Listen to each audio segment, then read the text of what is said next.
Are your installation instructions for the BOVH kit CSJ03? This is Salco Productions and Salco Products Incorporated.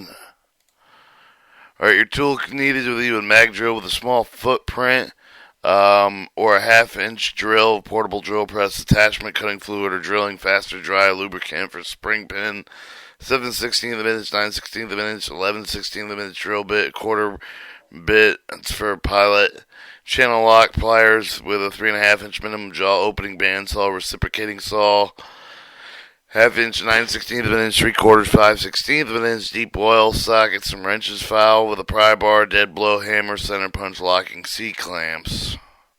Alright, your hardware, you have a zinc-plated carbon steel grade 5.5-inch, 3 bolts, 5.5-inch 13 grade 5. Zinc-plated carbon steel 5.5-inch 13 bolts supplied by 2.5-inch 3-inch lengths for mounting plate. If longer bolts are required, match these with the material specs. Sprays or washers are carbon steel 9/16 inside diameter, outside diameter 1.25-inch thickness. Use a spacing or a half-inch and quarter-inch part number A41699 or half-inch part A41847. Additional spacers can be acquired by Salco Products. Recommended that additional spacers are purchased when the kits are purchased so the installation crews have extras. Alright, your toolkit. A toolkit is available with necessary accessories for installation: handle, a pin set, drill fixture, skid hole plug, 3/8 of an inch, half-inch, 5/8 of an inch, and standard carbon steel nuts.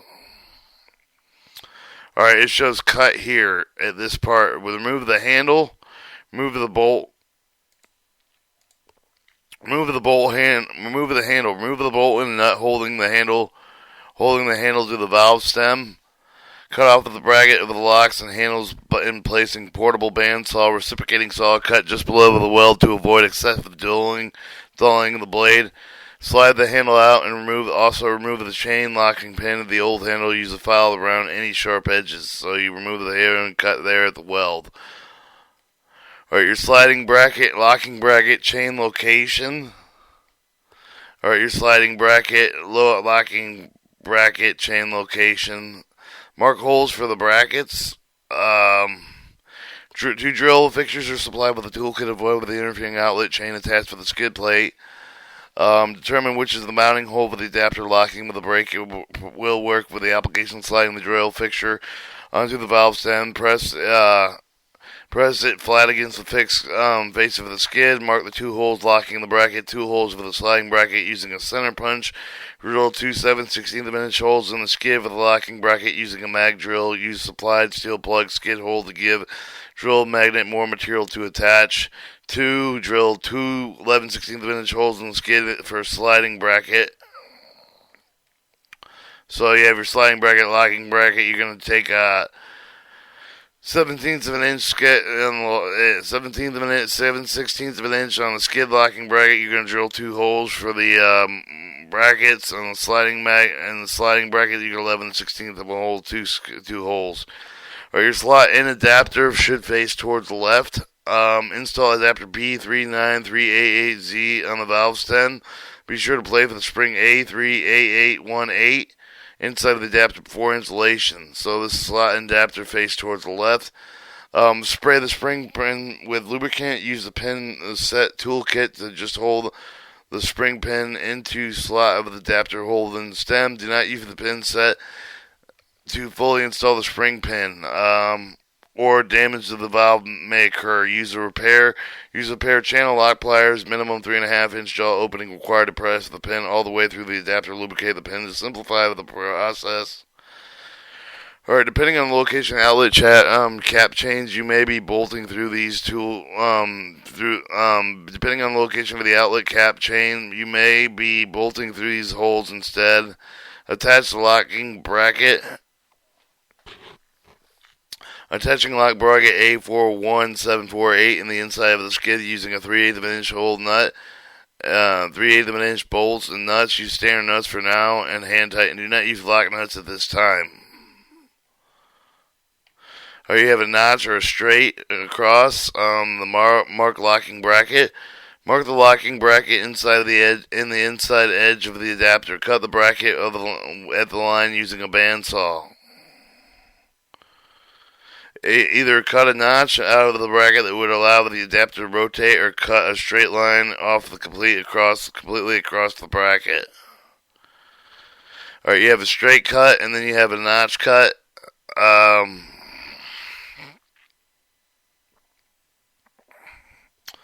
Reinstall locking bracket. You can always do locking nuts at L97778 at this time.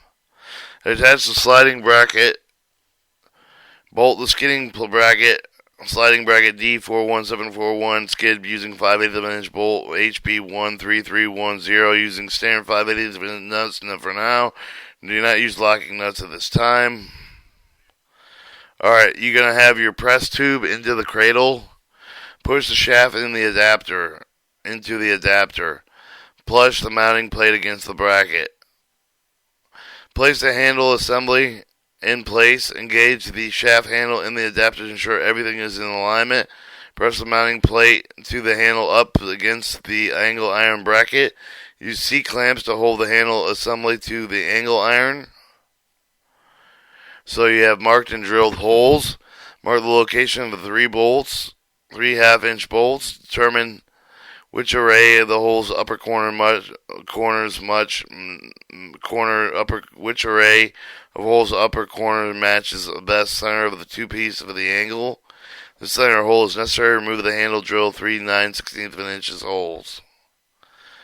Alright, engage the shaft so that this bolt is against the far side of the slot.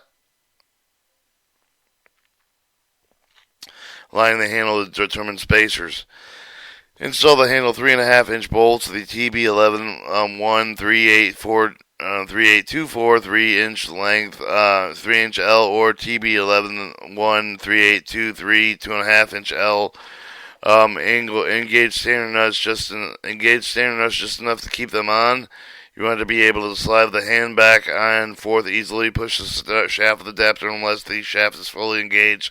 The bolt shown above will be against the far end of the slot when this is done. So this shows the engaging so that the bolt is against the far side of the slot. Alright, your adapter flange clearance locking bracket. Do not bottom adapter output spring pin. Alright, aligning handle to determine spacers. Notice how far the handle assembly is so that the shaft is fully pressed. Show the last side adapter is pressed enough to clear the locking bracket. Make sure the adapter does not bottom out with a spring pin at the end of the adapter slot. You will want a little bit in play here in case things move slightly or temperature affects the parts.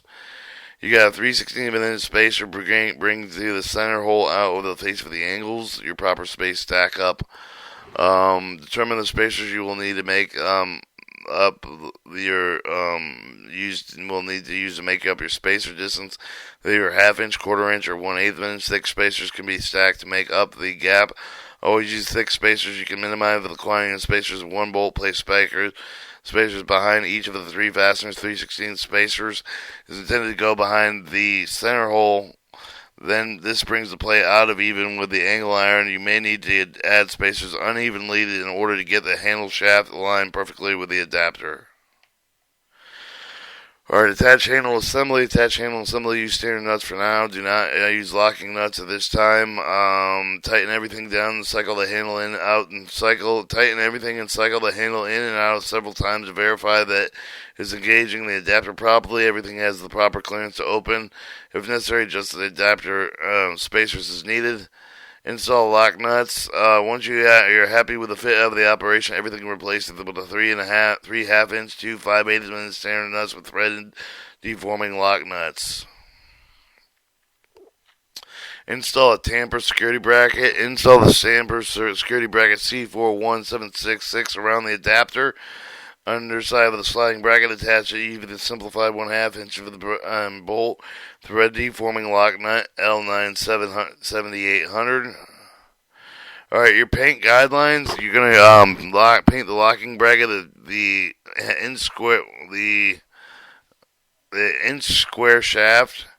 Your BOV adapter, spring and pin. Your light coated paint allowed. and guide bolt slot.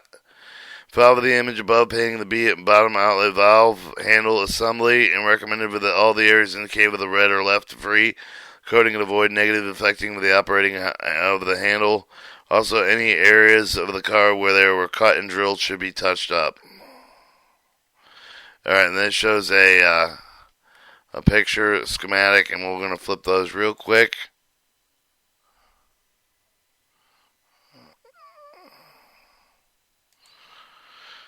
Alright, you have your blueprint of your bottom outlet valve handle, operating instructions, and this is that has been the